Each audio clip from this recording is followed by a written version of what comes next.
आज हम स्टार्ट करते हैं अपना टॉपिक वर्डप्रेस। सब्जेक्ट वर्डप्रेस के हवाले से जब हम बात करते हैं तो आज हम ये बात करेंगे कि वर्डप्रेस है क्या चीज़ है।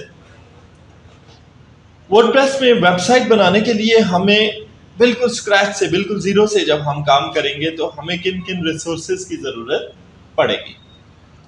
तो फर्स्ट ऑफ ऑल मैं थोड़ा सा वर्डप्रेस का इंट्रोडक्शन देता हूँ आपको। वर्डप्रेस क्या है, क्योंकि वर्डप्रेस इज आपके पास CMS है, कंटेंट मैनेजमेंट सिस्टम। CMS हमारे पास वर्डप्रेस के अलावा और भी है। लारावेल भी एक CMS है, जुमला भी एक CMS है। WordPress world's most famous CMS है। उसकी वजह क्या है कि 70% of the websites that are running on internet वो सारी की सारी वर्डप्रेस में बिल्ड की गई। तो इसलिए वर्डप्रेस को ज़्यादा प्रेफर किया जाता है अदर CMSs के मुकाबले में। कंटेंट मैनेजमेंट सिस्टम इसको क्यों कहते हैं कि ये एक ऐसा प्लेटफॉर्म है जो एक ही पॉइंट के ऊपर कोड में क्या हो सकता है, HTML हो सकता है, CSS हो सकती है, जावास्क्रिप्ट हो सकता है, PHP हो सकती है। सारे कोड को एक जगह पे मैनेज करता है। दूसरी बात, उसके साथ साथ ये multimedia, graphics, pictures, charts, videos, audios उसको भी मैनेज कर सकता है। तो वर्डप्रेस आपको एक फैसिलिटी देती है कि आप क्या करें जी कि एक ही पॉइंट के ऊपर अपनी पूरी वेबसाइट को बिल्ड कर दें, और वो भी विदाउट कोड बिल्ड कर दें।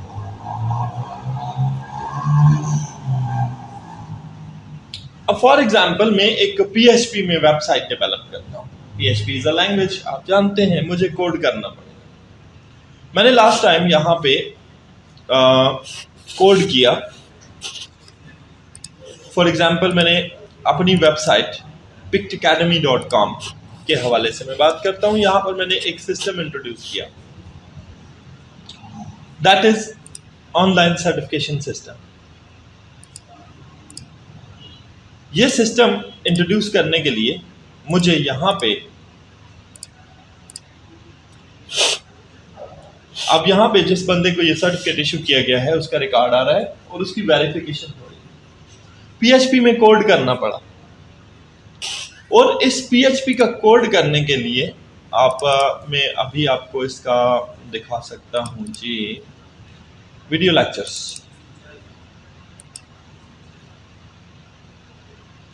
मुझे राउंड अबाउट इसमें मेरे बने हैं 4 पेजेस,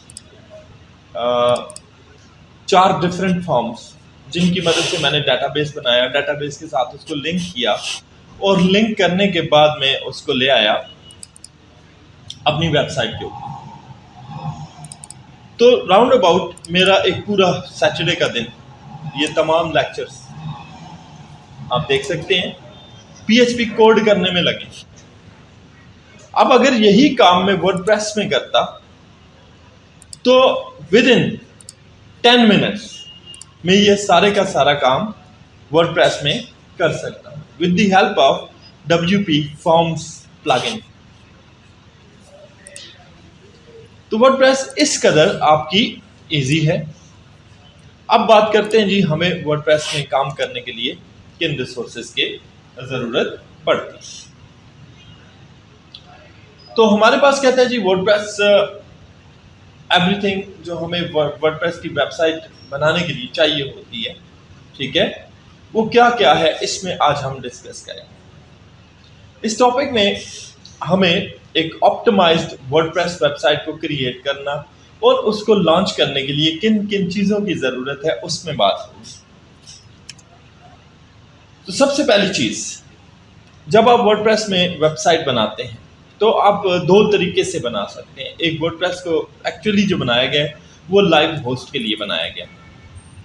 लाइव होस्ट का मतलब है कि आप एक डोमेन बाय करेंगे, एक होस्टिंग बाय करेंगे ऑनलाइन, और डायरेक्ट उसके ऊपर वेबसाइट बना सकते हैं। तो ये सबसे आसान तरीका है। आप क्या करें जी, ऑनलाइन चले जाएं, किसी भी होस्ट की वेबसाइट पे, जैसे नेमचीप है, Namecheap is a an international host, ठीक है, जहां से आप क्या करेंगे जी, अपनी वेबसाइट के लिए होस्टिंग स्पेस बाय करेंगे। उसके अलावा आप अपनी वेबसाइट के लिए डोमेन बाय करेंगे। जैसे आपने मेरा डोमेन देखा pictacademy.com, सिमिलरली आप वहां से अपने लिए एक रजिस्टर्ड डोमेन बाय करेंगे जिसके ऊपर आप वर्डप्रेस की वेबसाइट को बिल्ड करेंगे। डोमेन और होस्टिंग दो मोस्ट इनिशियल स्टेप्स हैं वर्डप्रेस की वेबसाइट को बनाने के लिए। अब लाजमी नहीं है कि आप नेम चीप से ही ले लें, आप ले सकते हैं साइट ग्राउंड। मैं इसको बहुत ज्यादा यूज करता हूं साइट ग्राउंड, ठीक है, बिकॉज वैसे ये यूके का है, पाकिस्तानी होस्ट नहीं है, लेकिन इसकी इंतहाई अच्छी स्पीड है, ठीक है। बाद में बनने वाली जो आपकी वेबसाइट होती है बहुत ही पावरफुल वेबसाइट होती है, बहुत स्पीड से लोड एंड अपलोड की जा सकती है। होस्ट गेटर है, ये भी एक अच्छा डोमेन होस्ट है। क्लाउडवेज है, WP इंजन है, इन सब में अपने अपने इनके ऑप्शंस हैं। मिसाल के तौर पर जैसे होस्ट गेटर है, तो ये कभी इन्होंने 60% ऑफ लगाया होता है, कभी इन्होंने 50% ऑफ लगाया होता है, सस्ती डोमेन्स है। बहरहाल जी, होस्टिंग बाय करने के अलावा के लिए आपके पास पाकिस्तानी होस्ट भी है। पाकिस्तानी होस्ट में कौन है जी, nexus.pk, bluehosting.pk एंड थाउजेंड्स और भी हैं। कहीं से भी आप डोमेन एंड होस्टिंग बाय कर सकते हैं, लाजमी नहीं कि जो मैं टिपिकल नेम बता रहा हूं वही होने चाहिए। अगली बात क्या है जी कि अगर आपके पास जी बजट नहीं है फॉर द टाइम बीइंग, आप कहते हैं जी मैं अभी ऐसा नहीं कर सकता कि मैं डोमेन होस्टिंग डायरेक्ट बाय करूं और उस पर वेबसाइट बनाऊं, तो फिर आप क्या करें, लोकल होस्ट पे काम करें। What is the local host? ये मेरा लैपटॉप, ये मेरा पीसी, मेरा लोकल होस्ट, ठीक है। अब क्योंकि वर्डप्रेस तो ऐसी चीज है कि जिसको बनाया ही लाइव होस्ट के लिए गया, ये चलती ही इंटरनेट के ऊपर है, तो फिर हमें लोकल होस्ट के ऊपर क्या करना पड़ेगा, अपने इस कंप्यूटर के ऊपर ऐसा क्या सेटअप करना पड़ेगा कि इसके अंदर वर्डप्रेस काम करना शुरू कर दे, वो डेवलपमेंट एनवायरनमेंट पैदा हो जाए जो लाइव होस्ट के ऊपर होता है। तो यहां पर हमें एक वर्चुअल सर्वर इंस्टॉल करना होगा। कौन सा? वैम्प का सर्वर, मैम्प का सर्वर, जैम्प का सर्वर, लैम्प का सर्वर। ये क्या है? ये PHP के सर्वर्स हैं, ठीक है, ये सॉफ्टवेयर्स हैं। तो इनको आप क्या कहते हैं जी, लोकल होस्ट सर्वर कहते हैं। आमतौर पे मैं वैम्प को बहुत ज्यादा प्रेफर करता हूं, वैम्प और जैम्प। इनमें से किसी को भी आप डाउनलोड कर सकते हैं, फ्री टू डाउनलोड होता है, गूगल से डाउनलोड होगा और अपने कंप्यूटर में इंस्टॉल कर सकते हैं। और अपने इनको यूज करते हुए आप अपने कंप्यूटर में PHP और वर्डप्रेस का सेटअप कर सकते हैं। Without using these local host servers आप अपने कंप्यूटर के ऊपर, स्टैंड अलोन कंप्यूटर के ऊपर वर्डप्रेस को इंस्टॉल नहीं कर सकते। तो अगर आपके पास डोमेन होस्टिंग नहीं है तो फिर आप क्या करेंगे, लोकल होस्ट सेटअप करेंगे। लोकल होस्ट सेटअप के लिए आपको ये इनमें से किसी एक को चॉइस करना होगा और अपने कंप्यूटर में इंस्टॉल करना होगा। अच्छा जी, अब हमारे पास एक और चीज आ गई जी, SSL सर्टिफिकेट। वैसे ये वेबसाइट अपलोड होने की बात है, पहले की बात नहीं। What is the SSL certificate? देखिए, आप किसी भी वेबसाइट को खोलते हैं तो वेबसाइट की डोमेन नेम से पहले मैं अभी आपको प्रैक्टिकली दिखा देता हूं यहां पे क्या बात मैंने की है। वेबसाइट की नेम जैसे यहां पे लिखा हुआ है pictacademy.com, मैं इसका ये जरा पाथ कॉपी करता हूं, मैं नोटपैड में लेके आता हूं। सिंपली ये देखें, इसके शुरू में क्या लिखा हुआ है, HTTPS hypertext transfer protocol secured, that is SSL certificate. ये इसका SSL सर्टिफिकेट है। जब किसी वेबसाइट के स्टार्ट में ये HTTPS आ जाता है, ठीक है, तो इसका मतलब है कि वो वेबसाइट क्लाइंट के लिए सेफ है। उसको वो ओपन करेगा तो उसके कंप्यूटर में कोई वायरस नहीं जाएगा। दैट्स वाई जब हम डोमेन होस्टिंग बाय करते हैं तो हम SSL सर्टिफिकेट भी बाय करते हैं उसका।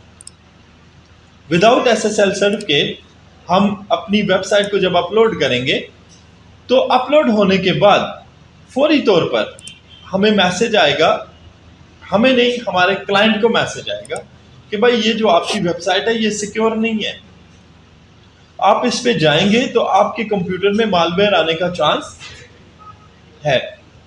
तो अब अगला बंदा क्या करेगा जी, उस वेबसाइट को ब्राउज ही नहीं करेगा, ये प्रॉब्लम पैदा हो जाती है।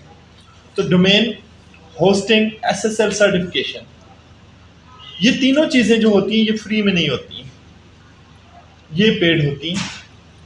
जब आप किसी होस्ट से बाय करते हैं तो आप इसको उसके एनुअल सब्सक्रिप्शन पे करना पड़ती है। तो वेबसाइट अपलोड करने के लिए ये मस्ट भी है, ठीक है। अब अगली बात करते हैं जी कि आप वर्डप्रेस को इंस्टॉल कहां पे करते हैं, ठीक है जी।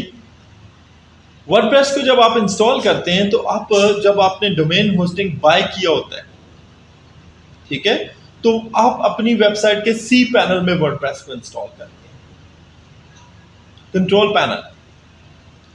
कंट्रोल पैनल के अंदर वर्डप्रेस को फ्री दिया गया है, आपको कोई भी इशू नहीं होता। आप जस्ट यहां पे जाते हैं स्पेक्युलस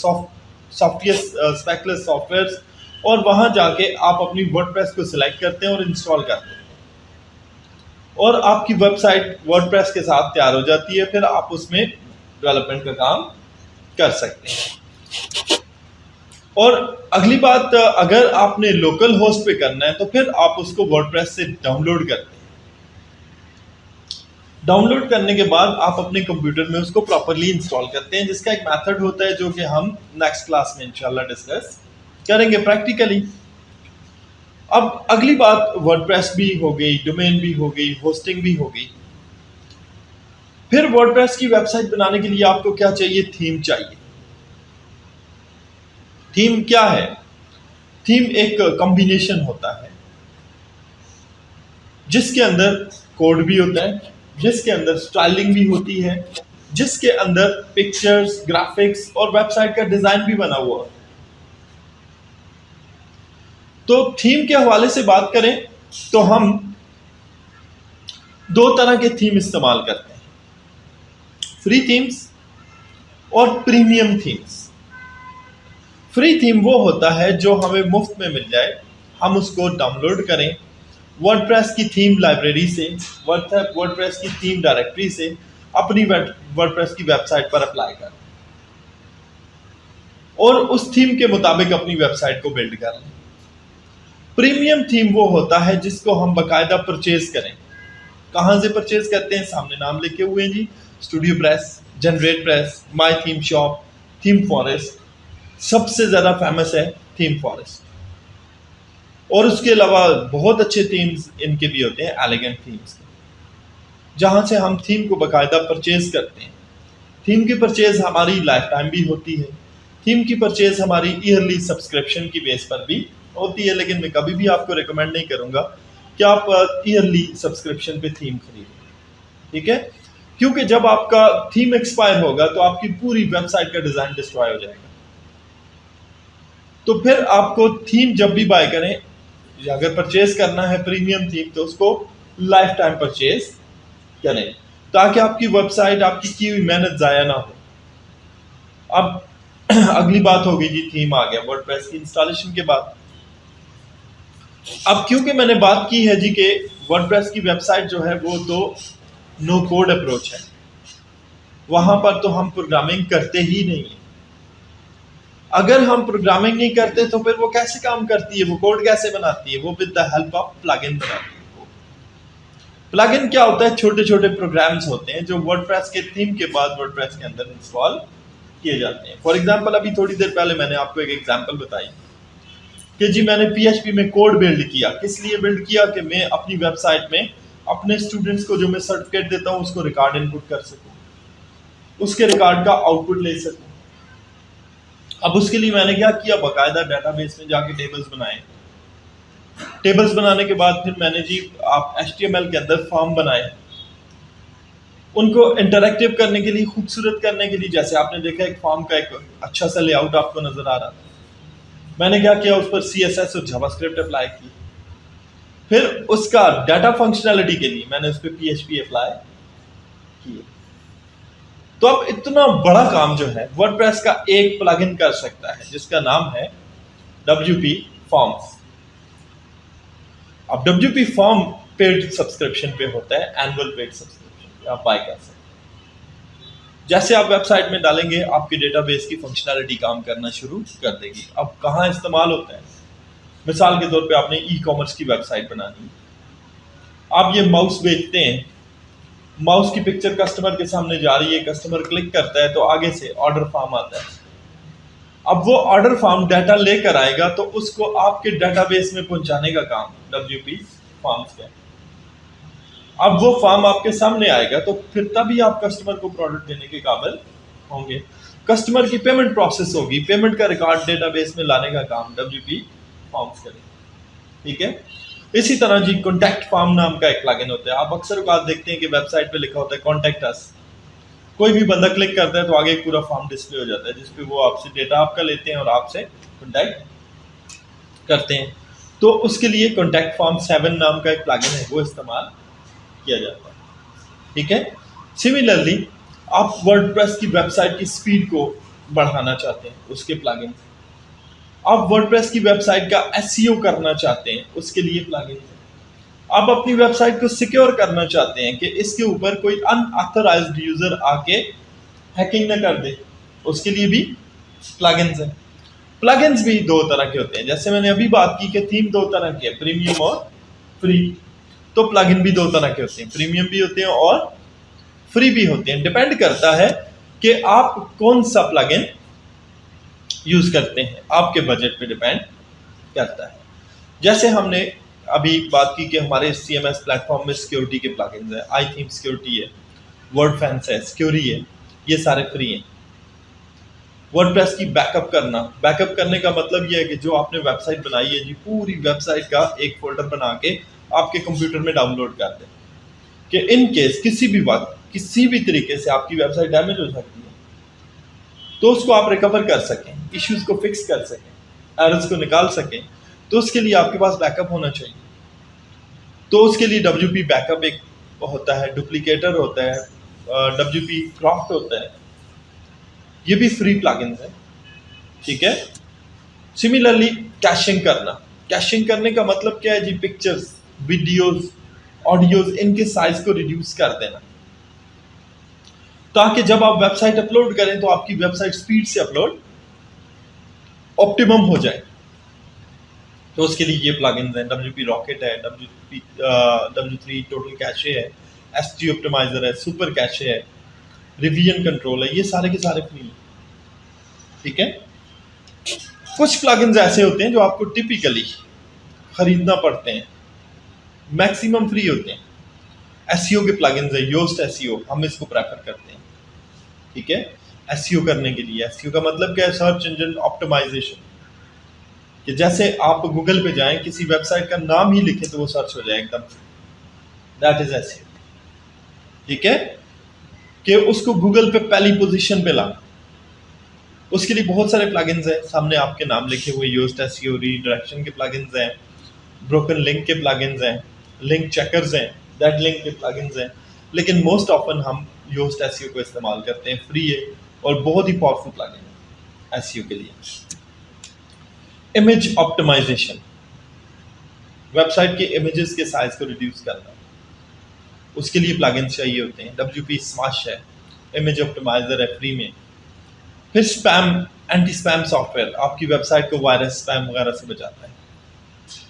स्पैम डिस्ट्रॉयर नाम का एक प्लगइन है, फ्री में मिलता है। कॉमर्स की वेबसाइट में सबसे ज्यादा इस्तेमाल होने वाला WooCommerce है। अब WooCommerce मुफ्त में है, आपको इसके लिए पैसे नहीं देना पड़ता। उसके बाद वर्डप्रेस की वेबसाइट के लिए कुछ यूजफुल टूल्स। ठीक है, कि वर्डप्रेस की वेबसाइट को इस्तेमाल करते हुए आप कौन सी थर्ड पार्टी टूल्स का इस्तेमाल करते हैं।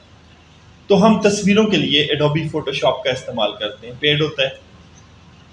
जितनी भी पिक्चर या ग्राफिक्स बनाने का काम करते हैं नॉर्मली हम अपने पीसी पे करते हैं फोटोशॉप की मदद से। ऑनलाइन करना चाहें तो आपके पास प्लेटफॉर्म है गिम्प, अभी नए भी बहुत सारे आते हैं। कैनवा, कैनवा भी फ्री नहीं है, ठीक है, अभी पेड है। ये भी हम पिक्चर्स के लिए इस्तेमाल करते हैं जब हम वेबसाइट के लिए कोई भी ग्राफिक्स बनाते हैं।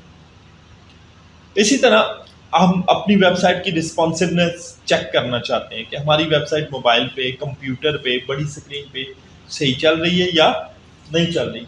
तो ऑनलाइन टूल्स हैं ये फ्री में, रिस्पॉन्सिनाइजर, मोबाइल टेस्ट, इनको आप यूज़ कर सकते हैं।